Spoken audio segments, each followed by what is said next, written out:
Bismillahirrahmanirrahim. Assalamualaikum warahmatullahi wabarakatuh. Waalaikumsalam warahmatullahi wabarakatuh. Bagaimana kabarnya adik-adik pada siang hari ini? Baik. Alhamdulillah. Baik, sebelum memulai pembelajaran pada siang hari ini, alangkah baiknya kita berdoa terlebih dahulu. Untuk saudari Amel, silakan pimpin doa untuk memulai pembelajaran. Baik teman-teman, untuk memulai pembelajaran pada siang hari ini, ada baiknya kita untuk berdoa. Berdoa dimulai.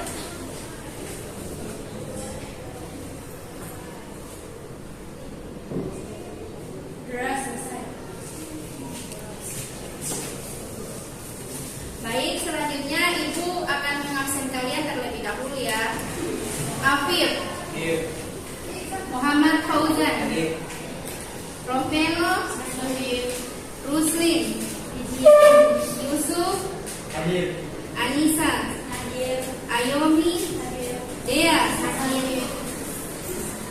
Manadian, Linda, Isni, Nazwa, Novita, Nurul, Rahmatia, Septiani, Syafira, Siti Amalia, Siti Khoirunisa, Siti Zahra, Sri Nabila, Cynthia, Uli, Manaumiati, Baik, sebelum memulai pembelajaran, terlebih dahulu Ibu akan menjelaskan tujuan dari pembelajaran fikih, yaitu tujuan setelah menganalisis, mengklasifikasikan, dan menghayati serta mempresentasikan hasil analisis, siswa mampu menjelaskan pengertian jinayah, dasar hukum jinayah, dan dasar hukum qiyas dan lain-lain. Kemudian dari kompetensi dasar yang akan dicapai, yaitu yang pertama, siswa mampu menghayati ketentuan Islam tentang jinayah. Kemudian yang kedua, mengamalkan sikap adil, cinta damai, dan tanggung jawab sebagai implementasi dalam jinayah dan hikmahnya. Kemudian ada pun yang ketiga, yaitu menyajikan analisis tentang pelaksanaan hukum jinayah dalam Islam. Baik, sebelum masuk ke pembelajaran, kita akan terlebih dahulu menyimak sebuah video yang akan Ibu putarkan. Kapolres Ponorogo AKBP Catur Cahyono Wibowo membeberkan motif penganiayaan santri di Polres Gontor. AKBP Catur menyebut motif dibalik penganiayaan itu adalah karena ada kesalahpahaman. Namun terkait kesalahpahaman seperti apa, dirinya masih enggan menyampaikannya. Pasalnya kasus ini masih dalam tahap pendalaman untuk menangkap terduga pelaku. AKBP Catur menyebut terduga pelaku berasal dari kalangan santri. Kendati demikian, pihak kepolisian belum menetapkan jumlah dan siapa saja pelaku lantaran masih proses pemeriksaan. Sementara itu, dalam melakukan penyelidikan kasus, pihak kepolisian sudah memeriksa sebanyak 7 saksi.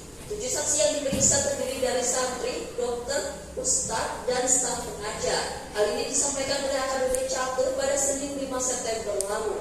Ketujuh saksi itu diperiksa lantaran berkaitan langsung dengan korban. Terima kasih.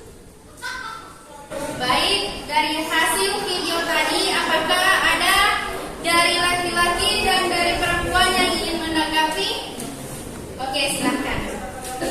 Kepada salam, perkenalkan nama saya Siti Amalia Rauf. Saya akan menanggapi video yang telah diamati. Menurut saya, dari hasil video yang saya tanggapi yang nonton, saya memiliki tanggapan bahwa seharusnya kasus kekerasan terhadap perempuan dan anak perlu ditindaklanjuti agar kedepannya tidak terjadi kejadian seperti ini lagi. Baik, itu tadi dari perempuan, kita berikan aplaus. Kemudian Ibu meminta dari bagian laki-laki untuk menanggapi. Oke, silahkan. Mbak, salam. Perkenalkan, nama saya Muhammad Fauzan. Dari hasil video yang saya amati, saya memberikan tanggapan bahwa perlu adanya tanggapan khusus dari pemerintah dan orang tua agar kejadian-kejadian seperti itu tidak terulangi lagi, khususnya dalam pendidikan. Oke, baik, terima kasih. Kita berikan aplaus untuk akan membagi kalian menjadi 5 kelompok sesuai dengan materi pada siang hari ini, yaitu menjadi 5 kelompok. Yang pertama, kelompok 1 yaitu membahas tentang pembunuhan. 3 membahas tentang kisah, kelompok 4 membahas tentang diyat, kelompok 5 membahas tentang kifarat. Oke, silahkan duduk berkelompok. Baik, sebelum kita masuk pada diskusi kelompok, terlebih dahulu Ibu akan menjelaskan pengertian dari pembunuhan. Pembunuhan secara bahasa adalah menghilangkan nyawa seseorang, sedangkan menurut istilah sendiri, pembunuhan adalah menghilangkan nyawa seseorang dengan sengaja ataupun tidak. Dasar hukum tentang pembunuhan sendiri terdapat dalam Quran surat Al-Isra ayat 33 yang mana bunyinya Bismillahirrahmanirrahim wala taqtulun nafsal lati haramallahu illa bil haqq wa man qutila mazluman faqad ja'alna liwalihi sultanan fala yusrif fil qatli innahu kana maghfura. Itulah dasar hukum mengenai pembunuhan. Baik, itulah tadi sedikit penjelasan dari saya mengenai tentang jinayah dan hikmahnya.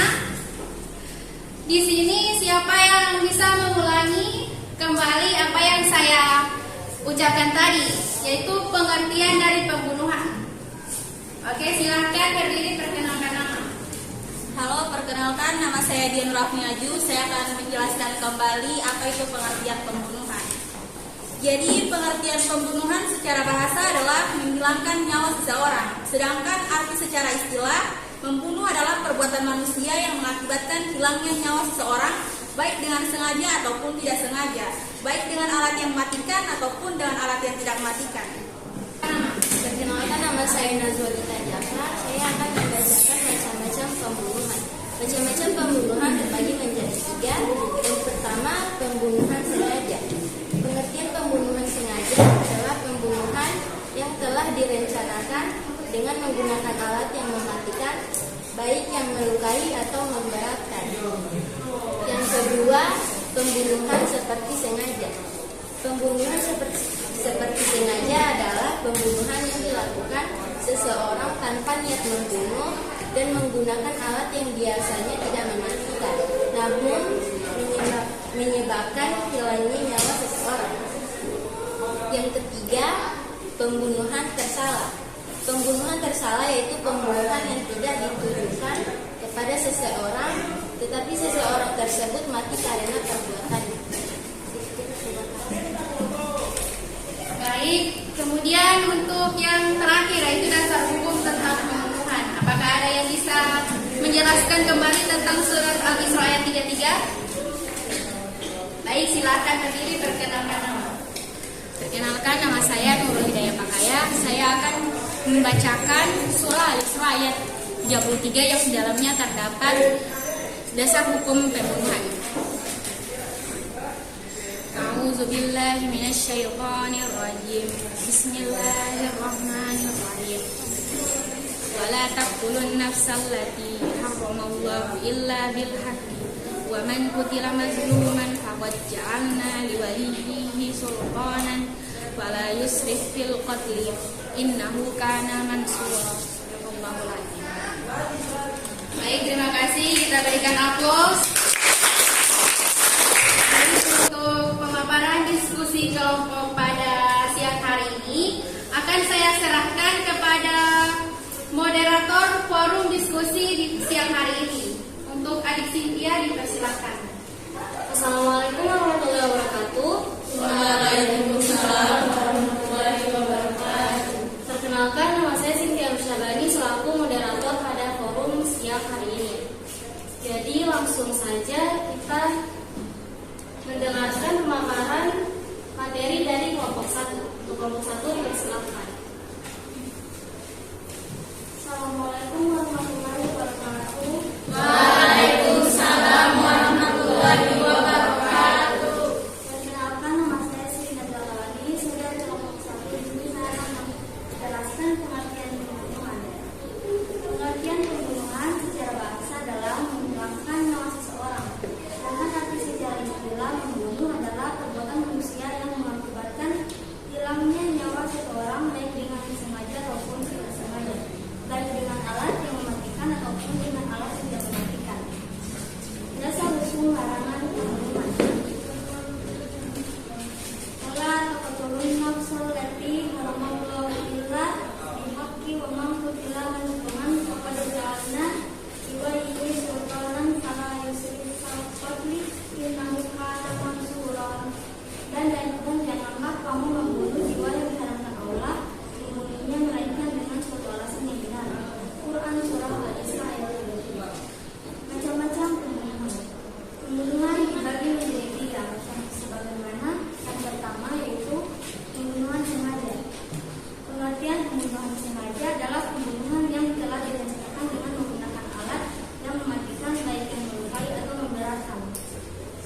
Yang kedua, pembunuhan seperti sengaja. Pembunuhan seperti sengaja adalah pembunuhan yang dilakukan seseorang tanpa niat membunuh dan menggunakan alat yang biasanya tidak mematikan namun menyebabkan hilangnya nyawa seseorang. Yang ketiga, pembunuhan tersalah. Pembunuhan tersalah yaitu pembunuhan yang tidak ditujukan kepada seseorang, tetapi seseorang tersebut mati karena perbuatannya. Sekian dari saya. Wabillahi taufiq wal hidayah. Wassalamualaikum warahmatullahi wabarakatuh. Baik, terima kasih. Sekian pemaparan materi dari kelompok 1. Untuk kelompok 2, 3, 4, dan 5, apakah ada yang ingin bertanya? Baik, kita silakan. Assalamualaikum warahmatullahi wabarakatuh. Waalaikumsalam warahmatullahi wabarakatuh. Saya keluarga dari kelompok 2 dan sama dan semuanya akan bertanya kepada kelompok 1.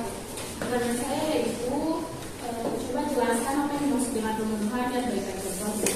Demikian pertanyaan saya. Baik, kelompok 1 sudah bisa menjawab pertanyaan.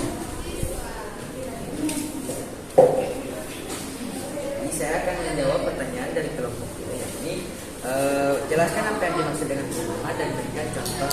Pembunuhan merupakan suatu aksi yang dengan menggunakan dengan menghilangkan nyawa seseorang maupun sekelompok orang dengan melanggar hukum ataupun tidak melanggar hukum. Contoh kasus pembunuhan yang saat ini yang sedang viral yaitu mengenai kasus pembunuhan Brigadir Yosua.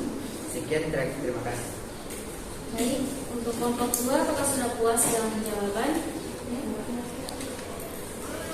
Selanjutnya mari kita dengarkan pemaparan materi dari kelompok 2. Untuk kelompok 2 silakan. Assalamualaikum warahmatullahi wabarakatuh. Waalaikumsalam warahmatullahi wabarakatuh. Perkenalkan, saya Yumeka Zakia, perwakilan dari kelompok 2 sebagai pemateri mengenai penganiayaan. Pengertian penganiayaan dalam pidana Islam, istilah penganiayaan bisa juga disebut zarimah atau pelukaan. Menurut Kamus Al-Munjid diterangkan bahwa pelaku adalah dari kata jarah yang berarti sok badani, yaitu menyakiti sebagian anggota badan manusia. Oleh karena itu yang dimaksud dengan penganiayaan di sini adalah perbuatan tindak pidana berupa melukai, merusak fungsi atau menghilangkan anggota tubuh seseorang yang dimaksud untuk menyakiti atau menyiksa orang lain dengan sengaja. Macam-macam penganiayaan yaitu 2, penganiayaan berat dan penganiayaan ringan. Hukum dasar tindak penganiayaan terdapat pada surat Al-Maidah ayat 45. Sekian materi dari kelompok kami. Wassalamualaikum warahmatullahi wabarakatuh. Baik, terima kasih. Untuk kelompok lain apakah ada yang ingin bertanya? Oke, bersalaman untuk kelompok 3.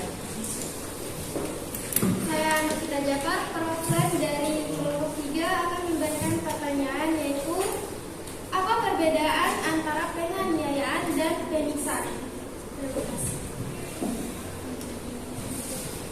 Kelompok 2 dipersilakan untuk menjawab pertanyaan.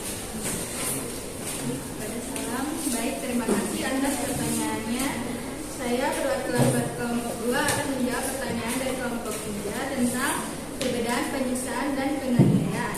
Jadi, penyiksaan adalah suatu perbuatan kekerasan maupun permainan hati yang dapat membuat jiwa seseorang menjadi lebih merasakan kepedihan tersendiri di dalam batinnya. Sedangkan penganiayaan adalah suatu perbuatan kekerasan yang dapat mengenai tubuh atau bagian-bagian tertentu pada diri seseorang. Baik, terima kasih. Selanjutnya pemaparan materi dari kelompok 3. Untuk kelompok 3 dipersilakan. Bagai salam, perkenalkan nama saya Dian Rafni Aju sebagai pemateri dari perwakilan kelompok 3, yaitu materi kisos. Pengertian kisos menurut syara, kisos ialah hukuman balasan yang seimbang bagi pelaku pembunuhan maupun perusakan atau penghilangan fungsi anggota tubuh orang lain yang dilakukan dengan sengaja. Berikut macam-macam kisos. Berdasarkan pengertian tadi, kisos dibedakan menjadi 2, yaitu kisos pembunuhan atau yang merupakan hukuman bagi pembunuh Yang kedua, disos anggota badan atau yang merupakan hukuman bagi pelaku tindak pidana melukai, merusak atau menghilangkan fungsi anggota badan. Sekian, terima kasih. Baik, terima kasih. Apakah dari kelompok lain ada yang mau bertanya? Tidak ada. Baik, karena tidak ada, mari kita lanjut kepada kelompok 4 untuk memaparkan. Baik, saya akan menjelaskan materi kelompok 4, pengertian niat. Niat menurut istilah adalah sejumlah harta yang wajib diberikan oleh pihak pelaku pembunuhan, kejahatan kepada pihak teraniaya atau keluarganya atau menghilangkan dendam, meringankan beban korban dan keluarganya. Dasar hukum niat terdapat pada Quran Surah An-Nisa ayat 92. Macam-macam niat terdapat dua, yaitu niat muhaladzah dengan niat mufakafah. Sekian, terima kasih. Wassalamualaikum warahmatullahi wabarakatuh. Baik, apakah ada pertanyaan dari teman-teman materi tadi? Tidak ada. Karena tidak ada, mari kita lanjutkan pemaparan materi dari kelompok 5. Perkenalkan, nama saya Siti Amalia Rauf. Saya akan memaparkan materi tentang kifarat. Kifarat menurut istilah berarti tebusan atau denda yang wajib dibayar oleh seseorang karena telah melakukan perbuatan yang dilarang oleh Allah. 2. Macam-macam kifarat. 1. Kifarat karena pembunuhan. Pembunuh selain dihukum qisas atau membayar diat, dia harus membayar kifarat juga. Adapun kifarat bagi orang yang membunuh adalah memerdekakan hamba sahaya atau berpuasa 2 bulan berturut-turut. 2. Kifarat karena membunuh binatang buruan. Pada waktu pelaksanaan ihram, kifaratnya yaitu dengan mengganti binatang ternak yang seimbang atau memberi makan orang miskin. Kalau ada pertanyaan dari kelompok lain? Tidak ada. Karena tidak ada, mari kita tutup kegiatan pada siang hari ini. Saya selaku moderator, atas lebih dan kurangnya minta maaf. Wassalamualaikum warahmatullahi wabarakatuh. Baik, karena diskusi kita pada pagi hari ini telah selesai, Ibu akan menyampaikan sedikit materi dari kelompok 1, 2, 3, dan 4. Mungkin yang Ibu ambil hanya untuk kelompok 1 saja, yaitu mengenai pengertian pembunuhan. Seperti yang kita ketahui bersama, pembunuhan adalah menghilangkan nyawa seseorang, baik itu dengan benda yang mematikan ataupun tidak. Kemudian dasar hukum tentang pembunuhan sendiri tadi juga sudah dijelaskan oleh kelompok 1, yaitu terdapat dalam Quran Surat Al-Isra ayat 33. Kemudian ada macam-macam pembunuhan. Macam-macam pembunuhan sendiri terbagi menjadi 3 macam. Yang pertama, pembunuhan sengaja. Yang kedua, pembunuhan tidak sengaja. Dan yang ketiga, pembunuhan tersalah. Baik, sebelum mengakhiri pembelajaran pada siang hari ini, Ibu akan memberikan tugas rangkuman dan hafalan Quran Surat Al-Isra ayat 33. Apakah bisa? Bisa. Karena pembelajaran pada hari ini telah selesai, Ibu mohon maaf bila ada kata-kata yang salah dari Ibu. Lebih dan kurangnya Ibu mohon maaf. Wassalamualaikum warahmatullahi wabarakatuh.